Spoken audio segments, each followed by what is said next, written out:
मार्गशीर्ष महिन्यामध्ये आम्ही अनेकांनी जे मार्गशीर्ष महिन्याचे गुरुवार आहे ते अगदी मनोभावे केले आहे। मग मार्गशीर्ष महिन्यामध्ये आम्ही जे घरात पूजन आहे ते सुद्धा केलं आहे।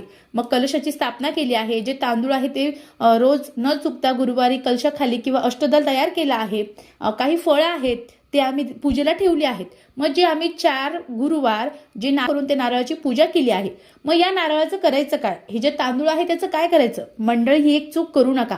बघा मंडळी, अनेकांनी सांगितलं की आपण जे कलश मांडला आहे त्या कलशाला आपण लक्ष्मी आहे ते मांडलं आहे। मग ते नारळ जे आहे ते फोडून खायचं नाही, ते नारळ एक तर वाहत्या पाण्यात अर्पण करायचं किंवा जे नारळ आहे ते घरामध्ये देवघरामध्ये बांधून ठेवा, अन्यथा एखाद्या मातीत पुरून द्या।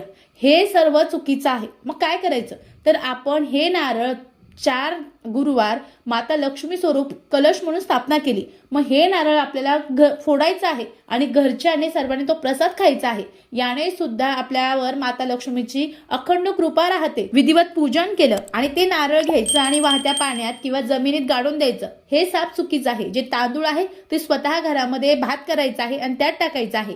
ते जे नारळ आहे ते नारळाचं काहीतरी गोड पदार्थ तयार करायचा आहे, अन्यथा ते नारळ घरात फोडून खायचं आहे।